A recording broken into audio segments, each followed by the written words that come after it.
to my law enforcement colleagues, some of whom you will hear from in a few moments. We're honored to have Attorney General William Barr here with us today.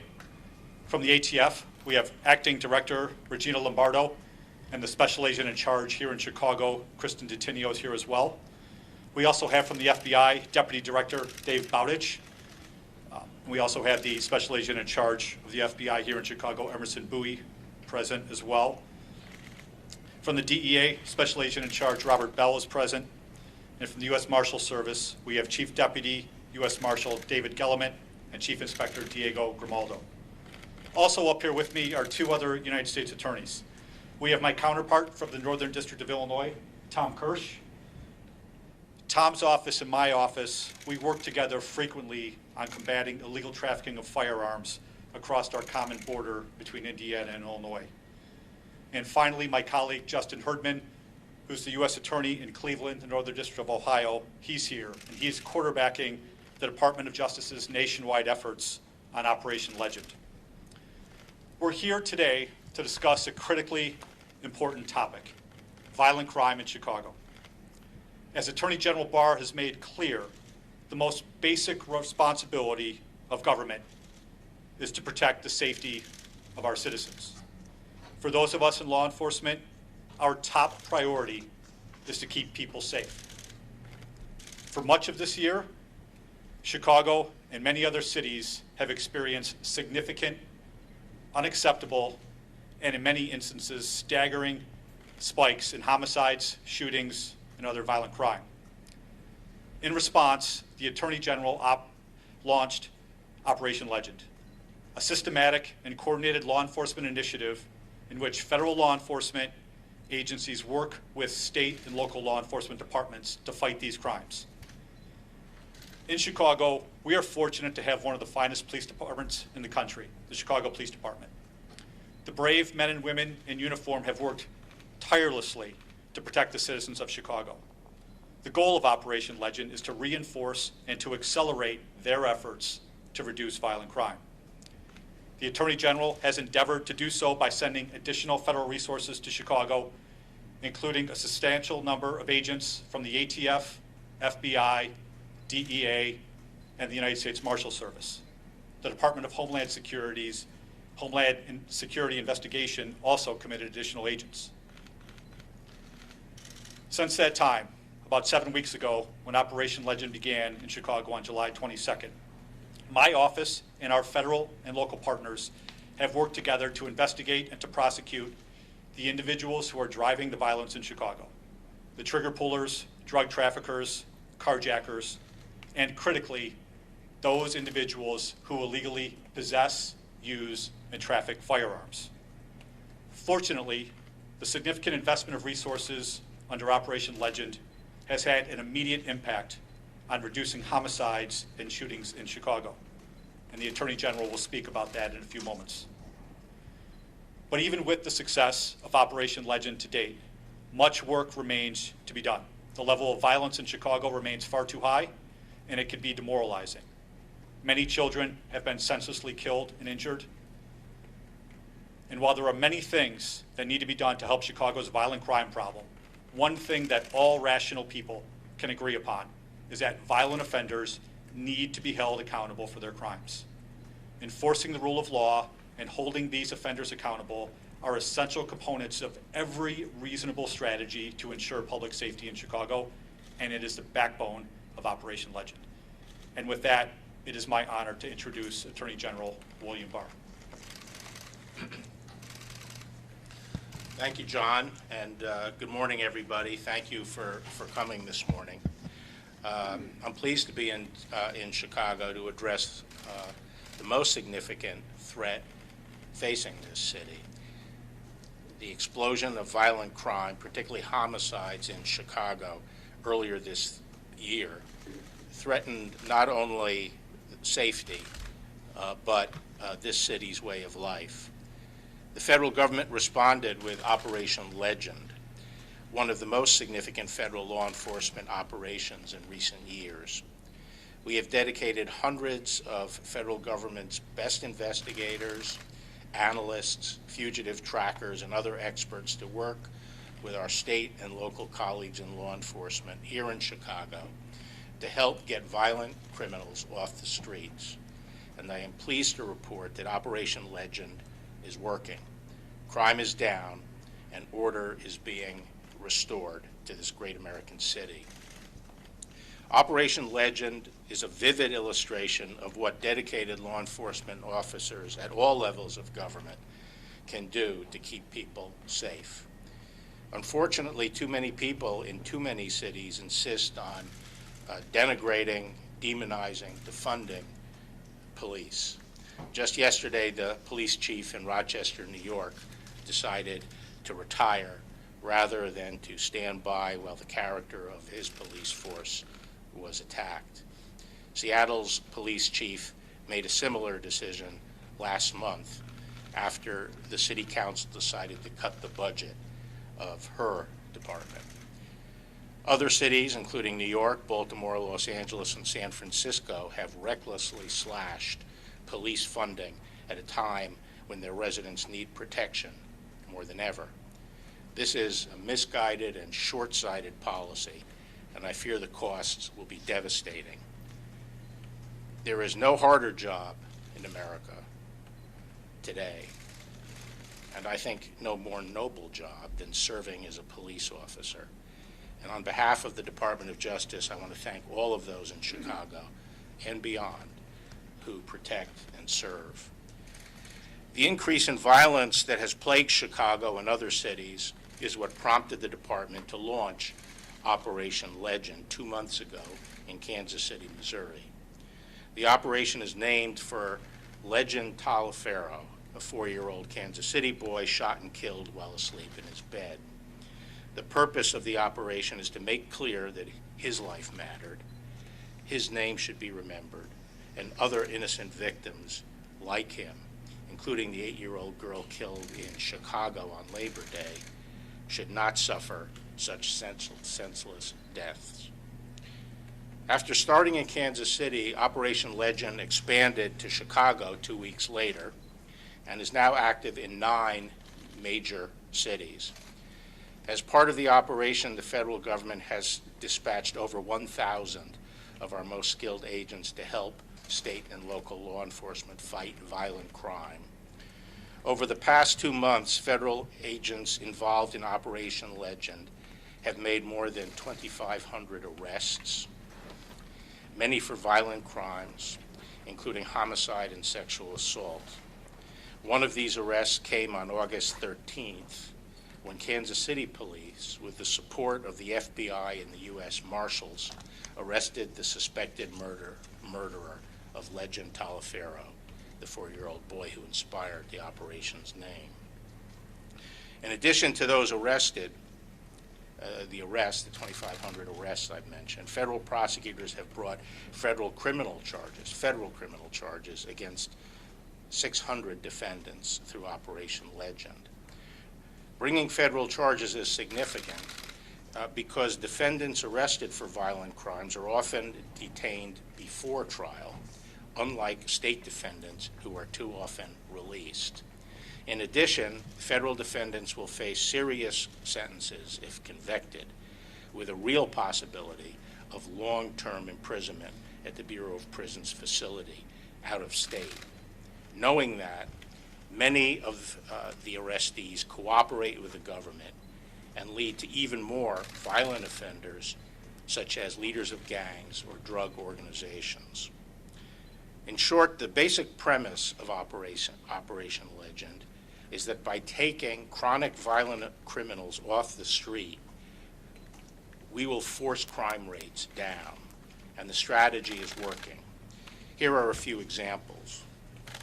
In Kansas City, violent crime has dropped by 32% since we launched Operation Legend, with homicides down 18% and aggravated assault down a remarkable 47%. In St. Louis, homicides have dropped by 47% in the 4 weeks since Operation Legend began, and more than 120 defendants have already been charged federally.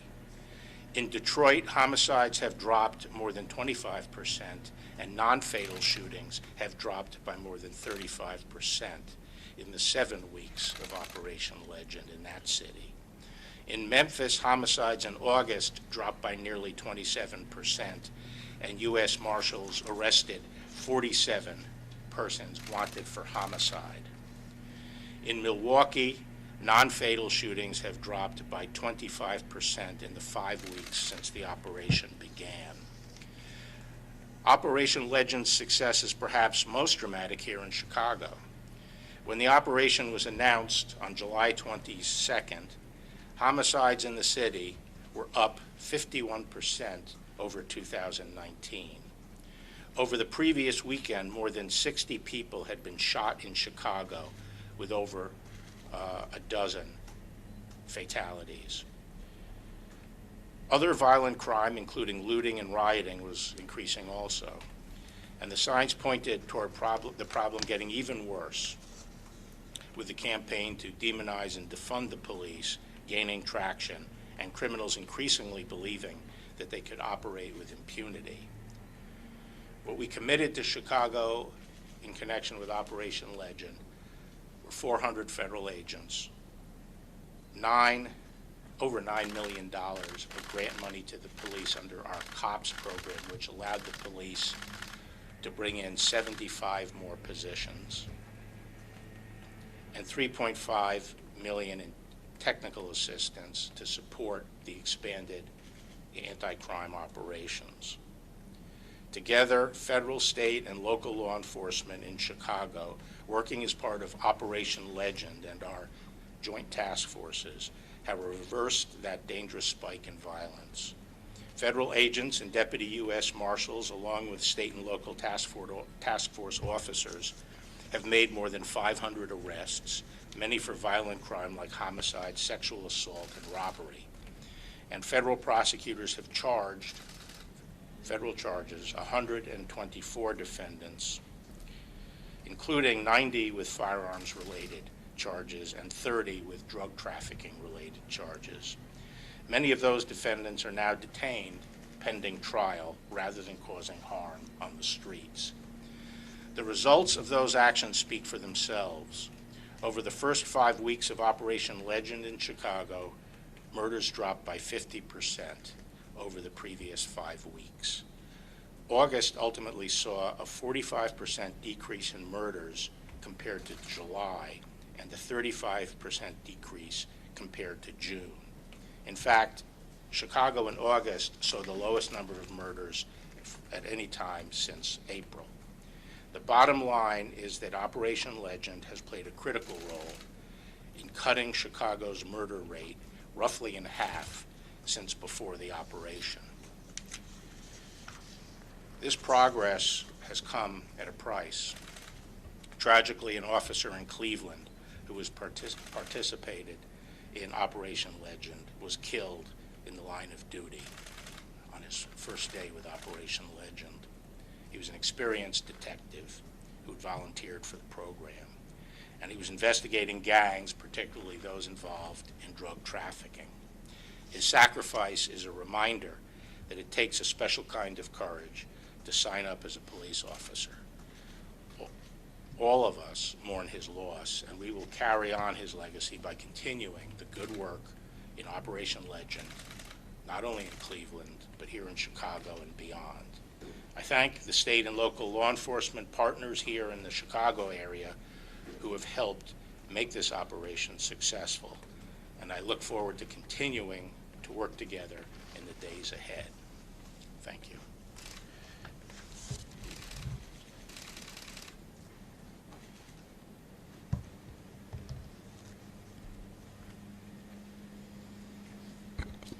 Good morning. The commitment to justice and upholding the law and protecting and representing all is at the heart of our nation. This year, we have faced challenges. And in adversity, we must not succumb to fear. Tragically in Chicago and many other cities, one of those challenges has been the intolerable spike of violent crime, particularly firearm violence. ATF has responded, faithful to its core mission, protecting our communities from violent crime. I stand here today on behalf of the brave men and women of ATF, along with my colleagues from the Department of Justice, led by Attorney General Barr, U.S. Attorney John Lausch, Tom Kirsch, Justin Herdman, and my friend and colleague from the FBI, Deputy Director Dave Bowditch. We stand here today to reiterate our unequivocal commitment to honor the lives of Legend Telefaro and all of the victims and families that has died from firearm violence, bringing to justice the trigger pullers who terrorize our neighborhoods, like in Chicago, and the traffickers who fuel the violence by illegally supplying them with guns. There is no higher mission for ATF and our law enforcement partners than to protect the public from violent criminals. That is the purpose of Operation Legend. We are in Chicago. We are in other Legend cities working with the communities to identify, investigate, and prosecute those who inflict pain and destruction by engaging in firearm violence. We do this with the promise to uphold the rule of law, with the fairness that reinforces the dignity of all community members, most particularly the victims and their families. Every day across the country, ATF special agents and industry operations investigators pursue criminals who illegally use and possess guns, that trafficking organizations that illegally supply those guns to thieves who also steal those guns federally from licensed dealers. We are committed to removing the most violent firearm offenders from our communities, and it is most critical to dismantle those firearms trafficking networks, the gangs and organizations that fuel the violence, and interdict those firearms before they are used in crimes. One of the ways that we ensure that we stay focused on the most violent criminals, the actual shooters, is by using forensic science, particularly ATF's National Integrated Ballistic Information Network. We commonly refer to it as NIBIN. NIBIN allows us to use shell casings from recovered shooting scenes to specific firearms and to other shooting incidents. We know this from decades of experience that a relatively small number of offenders in our communities are responsible for multiple shootings. By generating prompt, actionable leads, NIBIN allows ATF and our partners to identify, investigate, and apprehend the shooters before they reoffend. One of the tools that we've deployed right here in Chicago, is our mobile command center. The mobile command center is configured to process ballistic evidence within hours of a shooting to support the Chicago Police Laboratory Facility. It contains NIBIN acquisition imaging units, a test fire room to obtain ballistic samples, and is equipped to facilitate the processing of fingerprints, DNA from recovered shell casings, and firearms. Since its deployment in Chicago, the Mobile Command Center has processed at least 288 shell casings, generating over 50 leads. These are investigative leads to solve gun crimes. We have also, one of the ways to eliminate and to really be effective is here in Chicago is by providing our National Correlation Center access. We bring that to the Chicago Police Department. Almost without exception, within 48 hours, Chicago Police Department can enter shell casings into NIBIN. Our Correlation Center completes the correlation analysis that can link multiple shooting incidents or link a recovered shell casing to a specific firearm. Our Correlation Center's 48-hour turnaround time is essential to providing timely leads so that investigators can identify and apprehend the shooters who are driving the grim statistics Chicago is combating. And as the Attorney General emphasized, our combined efforts are working. Operation Legend investigators are working around the clock. We have seized more than 500 firearms in 9 cities, including 200 in Chicago alone. We are on the streets, making cases, watching our partners' backs, holding the line, and holding accountable those who terrorize our communities. You don't have to be in law enforcement to know that this is dangerous work. Our entire ATF workforce has answered the call to protect and serve. This is ATF's mission. We are committed, as we took an oath, to protect the United States and uphold our Constitution. We serve you, we serve the communities, and we serve your neighborhoods. We are here to ensure that you are safe. Thank you. Director Bowditch? Thank you. Good morning. As Attorney General Barr noted, our nation has made great progress against violent crime, but it still plagues way too many of our communities. And those of us in law enforcement cannot rest while any American lives in fear in their own home or certainly in their own neighborhood. The violent crime threat we face today is very diverse, it's very dangerous, and it's much too all-encompassing for any one agency, be it state, local, or federal, to tackle alone. This is why the Attorney General has launched Operation Legend. While every agency here today that's represented has a different role and responsibility, fighting violent crime is a responsibility and a duty that we all share. It's one team and one fight. That's why Operation Legend was established, to marry the resources of the federal government to assist in tackling the rise in violent crime in many cities throughout the U.S. By combining the resources of all these players, we believe we can have a lasting impact and make our communities safer. Operation Legend reflects that team approach, and the men and the women and the men and women of the FBI are committed, just as our partners are committed to meeting this challenge. Through our violent crimes and gang safe streets task forces, the FBI and our partners bring to the table what we do best. Prior to and even more so throughout this operation, we continue working closely with our federal, state, and local partners to combine our expertise, our knowledge, and our resources to identify, investigate, and prosecute those responsible for the violent crimes occurring in our cities.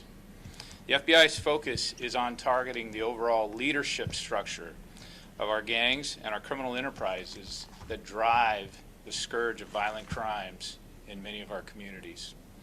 What we bring to the table is the ability to target some of the most violent offenders in the short term while pursuing a long-term strategy to dismantle criminal enterprises and gangs. The Bureau has already dedicated significant resources and leveraged our partnerships in cities chosen for Operation Legend. We've surged additional resources to help further reduce violent crime in Operation Legend. For example, right here in Chicago, we brought in 60 FBI special agents in addition to what was already assigned here, to those already assigned here.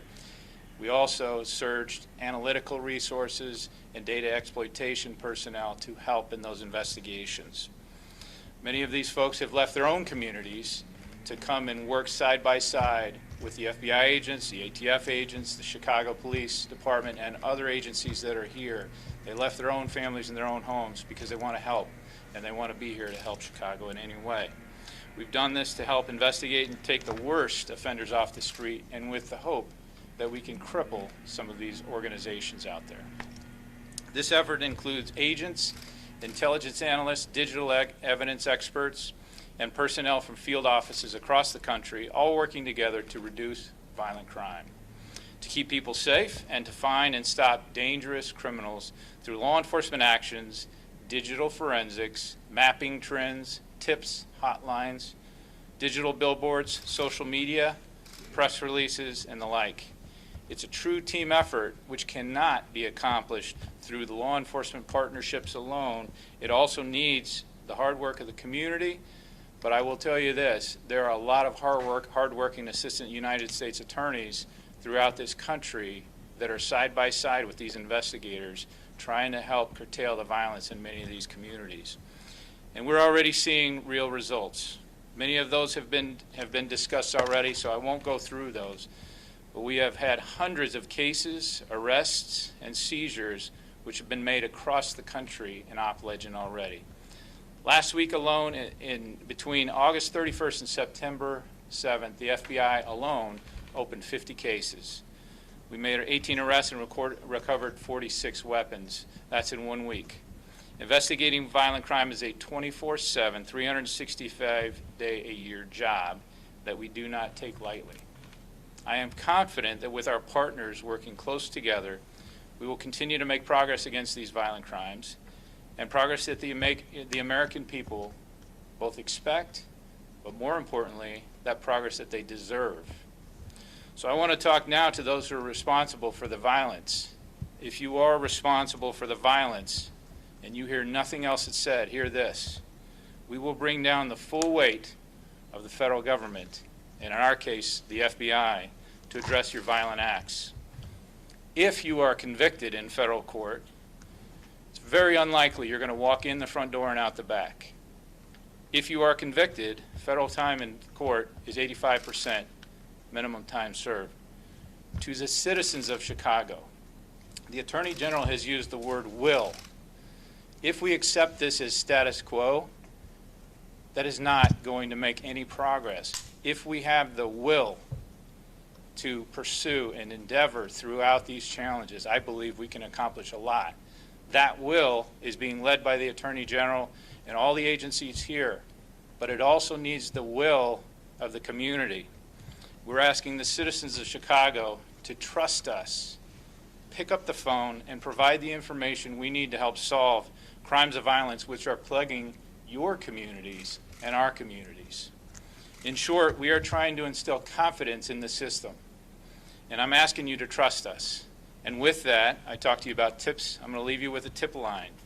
If you have information about significant violent crime, I would ask you to please call 1-800-CALL-FBI or send us an e-tip online at tips.fbi.gov. Thank you.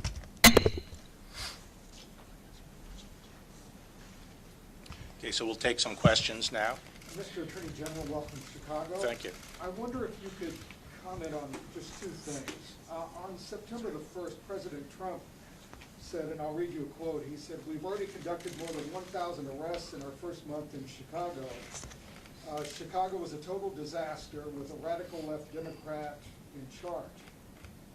Number one, there's a difference in the number of arrests from what you've announced. I think you said 124 versus the 1,000 that the president claimed. Well, so U.S. Marshals make arrests based on state warrants and then turn those individuals over to the state for state charges. The number I gave you were those who were charged federally.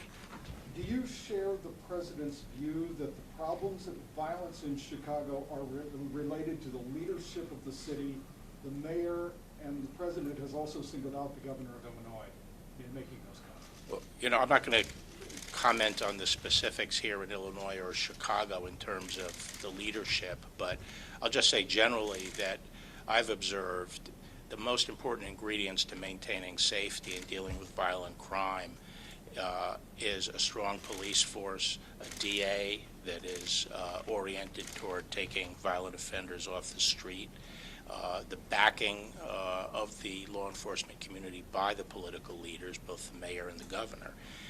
And when those are in place, then I don't think we will be seeing the increases in crime that we've seen recently. I think the increases in crime, there may be a number of factors involved, but part of it is the emboldening of the criminal elements, the chronic offenders, and the perhaps withdrawal of the police in the wake of the attacks on the police. So I think it's very important to support the police department and the chief of police in these cities. Do you believe the mayor and the governor have not been doing so? I'm not going to comment on that. I think I think the mayor and maybe I can ask the U.S. attorney, but my understanding is that the mayor and the president talked. The president discussed Legend and our desire to come in and to help with Operation Legend, and she said she would accept the help, and so she approved us coming in and providing this assistance. I know the U.S. attorney had discussions with her about it. So this is all about working in partnership with state and local, and that partnership is working well right now. Sir, what about the local state attorney or local judges? In talking about taking offenders off the street, are you in part kind of putting this at the feet of the state's attorney and the local judiciary? I think, unfortunately, in our country, and I think that's the case here in Illinois, the system of justice, state justice, is going back to a revolving door system that we had earlier. You know, 1992 was the peak of violent crime in the United States. It had trebled over the preceding 30 years. It had just shot up 3 times to 92, and then it's been halved since 92. And part of that process was stopping the revolving door and having pretrial detention of people who still posed a threat to the community. A lot of states are now pulling back from that, and I do think that, I think maybe John could give you some specific examples, but nowadays a lot of these hoodlums on the street feel that they have impunity to carry their guns out on the street. They don't hide them anymore and use, pick them up when they think they're going to need them, but they just carry them as a matter of course. Because they think they can do it with impunity, and they'll be in the front door and out the back door if under the state system. And I think that one of the reasons why federal support at this stage is so important is because we have stronger laws in this regard. There's a lot said about community policing. That's sort of one of the buzzwords out there. Oh, we just need more community policing. Well, what isn't discussed and what people have to understand is there is an essential prerequisite for a community policing program, and that is pretrial detention. Because people in the community, and this, I think any police chief who's been involved in law enforcement, I saw this back in '92, will tell you that people in the community will not come forward and engage with the police if they feel that someone about whom they've given information is going to be right back out on the street. They need to know that when the police take someone away, they're not going to be there the next day to retaliate. So in New York, for example, which had one of the best community policing programs in the country, it's just an amazing program, it's essentially falling apart right now because of the changes made in state law on bail reform, where people are just out on the street almost instantaneously, and their lawyers get access to the information provided to the police that served as the basis for the arrest. So that community policing program is drying up. It's broken. So I'm all for community policing, but people have to recognize you have to keep the violent offenders off the street, otherwise you will not get the cooperation of the community. Is that an answer to your question? Yes. So you mentioned when the operation first started, the amount of arrests you all made and got people off the streets. The murder rate and shooting was up, as you mentioned, right around 50% of the time. Well, right now, that murder rate and shooting is still at about 52% compared to the same time last year. Is it a little premature to say that this is for sure working and taking, driving down the violence rate here in Chicago? Is it too early to say that, or do you feel confident that the work that you're doing is making significant strides? Well, no, I'm confident that the work we're doing is improving the situation. So just to follow up on that, But the rate not gone down by now, at least even a little bit? it has gone down. It has gone down. Chicago, It's half of what it was the preceding month, and it's the lowest murder rate since April. So, we're starting from a very high level, and it'll take some time to get it down to, perhaps what would you say? Yeah, no, I would agree with that. I mean, very, very clearly, Operation Legend helped. It helped stop what we were seeing were increases in homicides month after month after month. You've obviously seen the data. May, June, July, it was getting out of control, and it dropped in August. Dropped by half in 1 month. So I do think there's a correlation, and it's a correlation we're seeing across all our cities right now. All of the cities are going down, the homicide rates and the violent crime rates. Now, we're obviously going to continue to watch what happens and adjust our activity based on that. Sir, I have a question. I'm sorry, you had a question? I did, yeah, thank you. As President Trump often would name-check Chicago and its bloody gun violence, Mayor Lightfoot and our former Mayor Emanuel would respond that if he seriously wanted to help, he would send in more federal resources. And when the former Attorney General Sessions did temporarily send a few dozen federal agents here, they seemed to be welcomed very warmly at that time. What took your office so long? What took my office so long? So long to do what?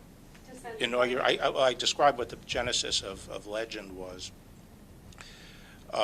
which was before COVID, we started seeing violence upticking in a number of cities, nowhere near the level it got to most recently. And we tried to launch a program called Relentless Pursuit. Then the COVID hit almost at the same time we were mobilizing the agents to go into the cities, so that program was effectively aborted. In the meantime, with the incident with George Floyd and the attacks on the police and the demonization of the police and discussions of defunding, we saw sharp increases in a number of cities, including Chicago. And so at that point, we essentially rebooted the idea of targeting various cities and targeting the increases in violent crime and sort of tailored it to the phenomenon we were seeing in the wake of the defund the police effort. And Chicago didn't meet all the criteria that we had been looking for in cities, but given the visibility of Chicago and the very high levels of homicide, we decided we would include Chicago. And I'm glad we did, because it seems to be bearing fruit. But I think a lot of the public commentary as we launched this program was that cities didn't want federal help. But now you're telling me that we're welcome with open arms. That's news to me around the country. But as I said, Mayor Lightfoot did agree to and seemed happy that we were coming in. Sir, President Trump has seemed to suggest at times that he has a quick fix for violent crime in Chicago that we could kind of overnight or within a week something. Do you know what he's talking about? Is it involved in the National Guard? Is it this? Do you know what he's been referring to? Well, I think it's important. This is a distinction that the media doesn't frequently make, but there, in my mind, and I think the mind of most people in law enforcement, there's a distinction between addressing violent crime, which is what Legend is about, and addressing civil unrest and some of the violence that we've seen in conjunction with supposed protests. And I think he's talking about the latter in that, which is that you can deal with the occupation of areas in the city, and you can deal with the sieging of various government buildings, with dispatch. I don't think he's talking about eliminating violent crime that way. But dispatch of what? The National Guard? Or Dispatch meaning quickly. Well, it depends on the circumstances. There's some places where state resources are completely adequate. Even state civilian law enforcement resources can be completely adequate. It depends on the circumstance, the size of the demonstration, and the size of the state's assets. And then we can also use civilian federal assets, as we have in some places. Mr. Barr? Yes. How many of those 400 agents are new bodies on the ground here in Chicago?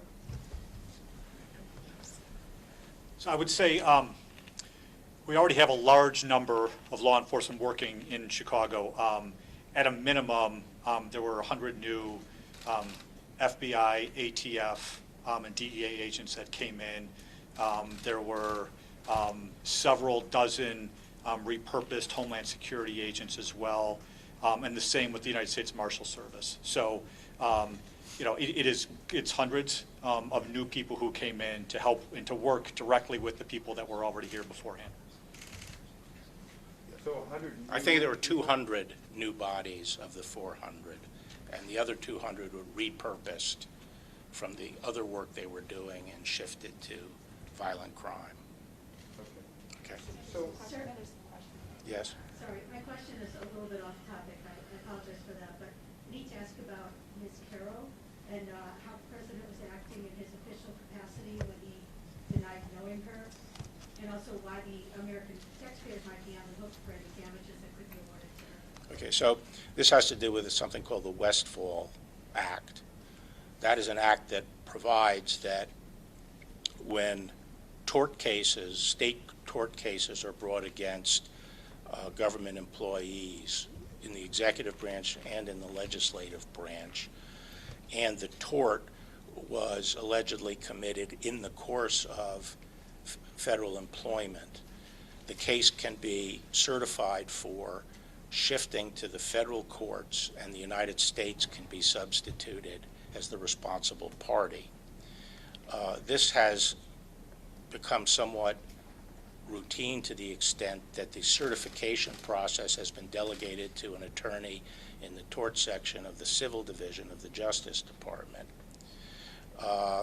The process involves the employing agency, which in the case of a president has been the White House, sending in a memorandum requesting certification. That process was followed in this particular case. The case law is crystal clear that the Westfall Act applies to claims against the president, the vice president, as well as other federal employees and members of Congress. There is case law in D.C. It has been invoked by previous presidents, including most recently Bush 43, Vice President Cheney, President Obama, and now President Trump.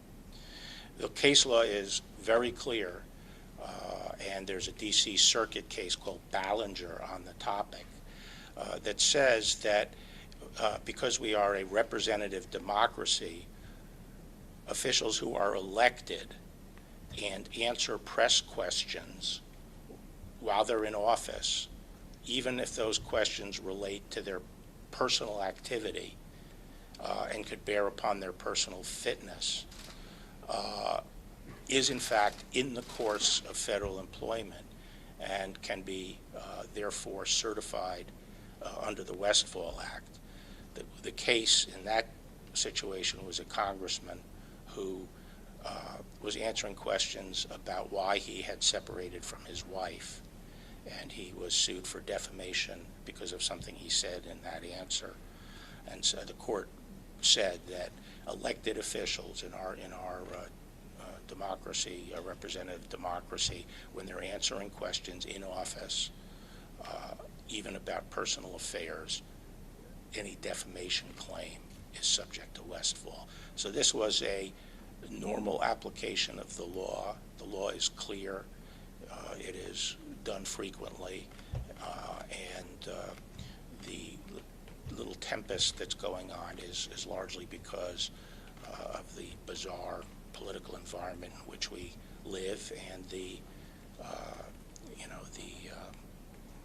well, I'll just leave it at that. Yep. Taxpayers being on the hook, though, for any... As they always are under Westfall. That's the statute. That's the statute. The guns that have so far been collected by Operation Legend, any idea as to how many of them were acquired illegally, that any statistics available on that yet, where they're coming from? I'll ask Jean at the ATF to see if she has any more specific information, but I know that a number of the cases, because I was looking over some of the cases here, and a number of the cases relate to straw purchasers who were, going out and gathering guns for gangs. So I know that that's one of the areas that ATF has been targeting. I can comment a little bit on that.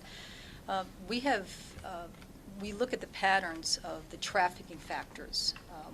When we recover crime guns here in Chicago, we trace that weapon. What we find that many of the weapons that are either purchased maybe lawfully, but also go into unlawful commerce by trafficking organizations. Many of the, we call the pipeline of weapons that are being seen recovered here in Chicago do come from other states.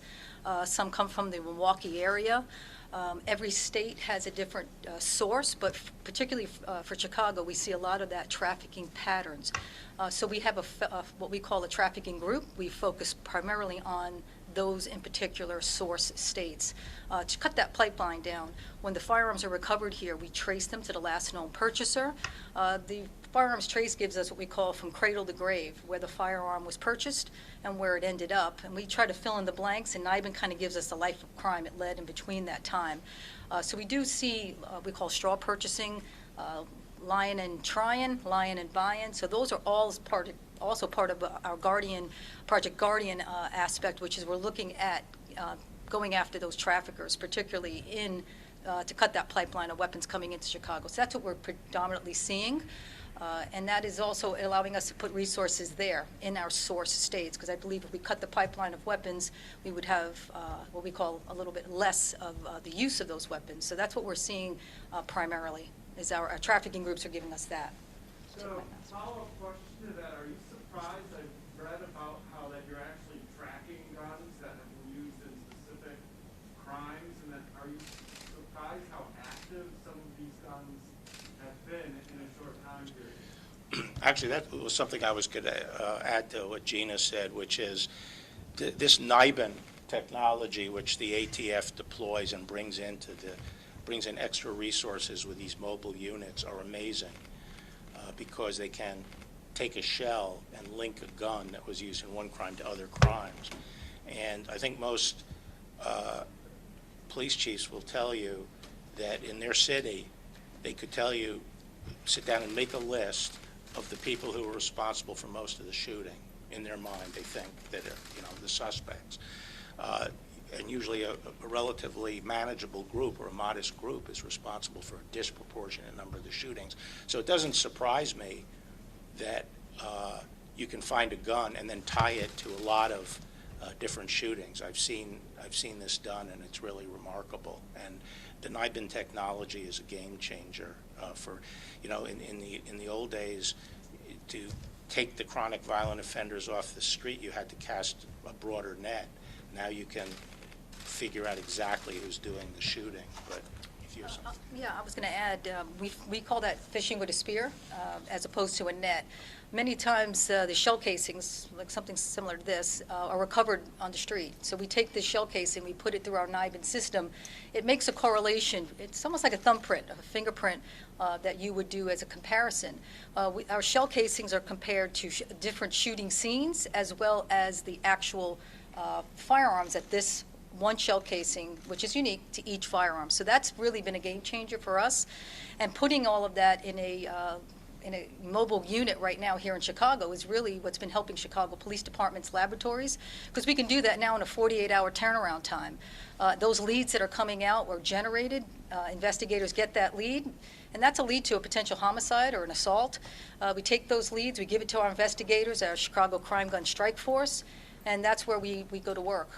We always say the technology is great. We have the tools to do some of the things that we do, but it takes the carpenter that builds the house. So that's where our special agents with all the law enforcement organizations working together. So it's this shell casing that's allowing us to make those connections. Take one more. Mr. Attorney General, just a quick question, just an observation. Well, I think that, Okay. did you asked one earlier, too. I had one little question. I didn't get to ask my main question, which. I'll let both of you ask your Okay, question. Thank you. Go ahead. No, go ahead.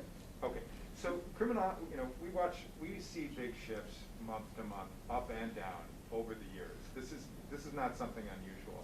July is, as you mentioned, it was the highest, it was the worst July since at least 1957, as far back as the records go. But we've seen other big shifts month to month. So what what I'm hearing is that you're crediting this drop to the federal agents and the federal initiative. And what I want to know is, how many of those murders can you credit to? Well, I mean, that is an absurd question. I did not attribute it entirely. What I said is I believe that it was an important part of that drop. And if you want to maintain that taking fugitives off the street who are armed and already have committed homicide, known gang members, and persons who are correlated to guns that have committed murders in the past, at the numbers and rates we are doing that, not only the federal charges but all the state people that we've delivered over to the state, if you don't think that that has an impact on violent crime, I think that's a much harder proposition to maintain. Yes. Mr. Attorney General, I've covered dozens of press conferences in this building with federal authorities and the Chicago police standing side by side. Chicago police are not here today. Right. What is the reason for that, and why are they not included in this unified message? They were certainly invited and could have attended, but One of the odd things about our program in this city are, some of the politics involved. I'm sure that was an element of it. So they I think you'll have to ask the mayor and the police chief. They were invited and they did not come? Yes. Am I right about that? That's correct. Yeah. I'm later spending time with the chief and going on a drive around with him. So, but I know that the city has put out information about the drop in crime and is crediting a number of factors. Absent among those factors is the federal contribution. So just the way things roll here in Chicago. So that would seem to indicate there's still a disconnect between this initiative and the city of Chicago. I'm not focused on those aspects of it. I'm focused on the law enforcement working together, the professional law enforcement approach, and actually getting the job done. And politicians can do what they want to do. Okay. If I may. Yeah. To be very clear, there is no disconnect between federal law enforcement and the Chicago Police Department. We work together all the time. They're very supportive of all of our efforts, and we are thrilled to help them fight violent crime. Law enforcement to law enforcement level, things are going very well. I can assure you that. Thank you. Thank you very much. Thank you. Thank you.